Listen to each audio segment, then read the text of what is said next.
Sempat booming dan jadi tren, ice smoke atau es ciki ngebul yang di dalamnya terdapat nitrogen cair memang terlihat menarik. Ya, sensasi unik saat memakannya membuat kita penasaran dan ketagihan. Meski begitu, makanan yang diolah menggunakan nitrogen cair ini berbahaya bagi organ tubuh.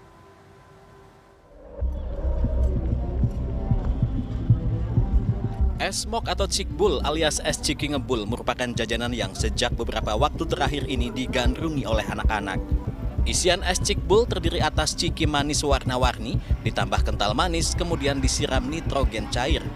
Nitrogen cair inilah yang kemudian mengeluarkan uap yang menyerupai asap akibat suhu nitrogen cair yang sangat dingin. Sehingga saat dikonsumsi, es ciki ngebul ini tak hanya memberikan rasa dingin, tetapi juga sensasi mulut yang mengeluarkan asap.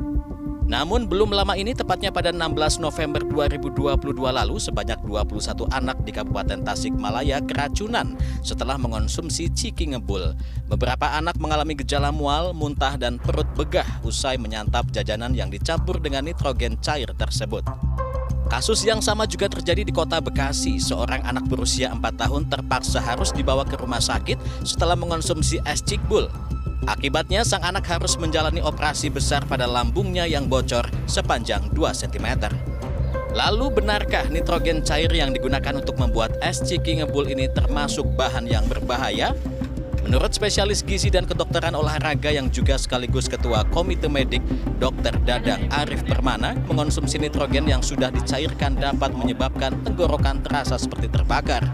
Bahkan, kasus terparah yang dapat ditimbulkan oleh es cikbul dapat memicu kerusakan internal organ tubuh. Dinginnya itu sampai minus berapa ratus gitu, jadi sangat dingin.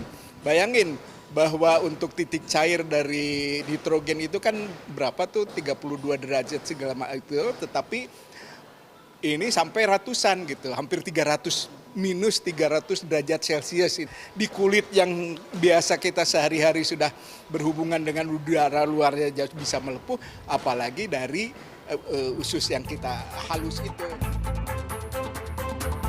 Gastroesophageal reflux disease atau GERD adalah istilah yang digunakan untuk menggambarkan kondisi ketika asam lambung naik ke esofagus atau kerongkongan. Di kalangan awam, GERD sering dianggap sama dengan MAH karena gejalanya yang sama-sama melibatkan organ lambung. Padahal jika dilihat dari faktor penyebabnya, MAH dan GERD adalah dua penyakit yang berbeda. Gejala GERD bisa bermacam-macam, mulai dari panas di bagian dada, nyeri saat menelan, mual, hingga adanya gangguan kecemasan.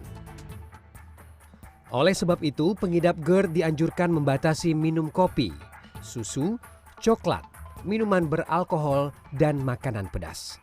Selain itu, pengidap GERD yang mengalami obesitas disarankan agar mengurangi berat badan dan menghindari tidur setelah makan. Jika dibandingkan dengan profesi lain, pekerja kantoran ternyata lebih rentan terkena GERD. Penundaan jam makan karena jadwal kerja yang panjang dan padat, pemilihan menu makanan yang memicu terjadinya GERD, dan kelelahan menjadi beberapa alasan munculnya gejala GERD. Stres juga dapat menyebabkan GERD, sebab ketika terjadi stres, salah satu saraf akan memproduksi asam lambung lebih banyak. GERD mengakibatkan banyak dampak yang bisa muncul, seperti menurunkan kekuatan fisik, kualitas tidur, kondisi emosi, hingga fungsi sosial. Selain itu, jika diabaikan, penyakit ini juga dapat memicu terjadinya komplikasi di masa depan. Sejak berusia 5 tahun hingga kini 16 tahun, Mahardika Maskur Firdaus menderita diabetes mellitus tipe 1. Gejala awal yang dulu dirasakan Mahardika adalah batuk yang tak kunjung sembuh, makan dan minum banyak tapi berat badan turun dan sering mengompol. Kadar gula darahnya kala itu mencapai 500 mg per desiliter. Diabetes mellitus tipe 1 adalah diabetes yang disebabkan kenaikan kadar gula darah karena kerusakan sel beta pankreas sehingga insulin tidak ada sama sekali.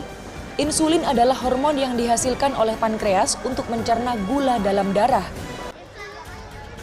Data Ikatan Dokter Anak Indonesia menunjukkan prevalensi diabetes anak pada tahun 2000 adalah 0,004 per 100.000 penduduk.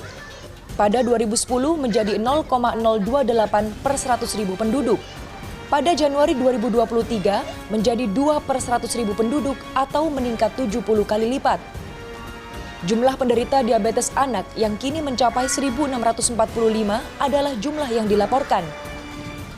Di Rumah Sakit Umum Daerah Dr. Sutomo Surabaya saja, jumlah pasien diabetes anak tipe 1 hingga akhir 2022 mencapai 230. Sementara tipe 2 mencapai 90 anak.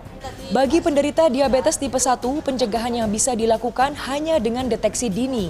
Sementara diabetes tipe 2 bisa dicegah dengan memperbanyak gerak atau olahraga serta mengurangi konsumsi gula atau karbohidrat. Kanzata Marindora, Didin Iswandani, Surabaya, Jawa Timur.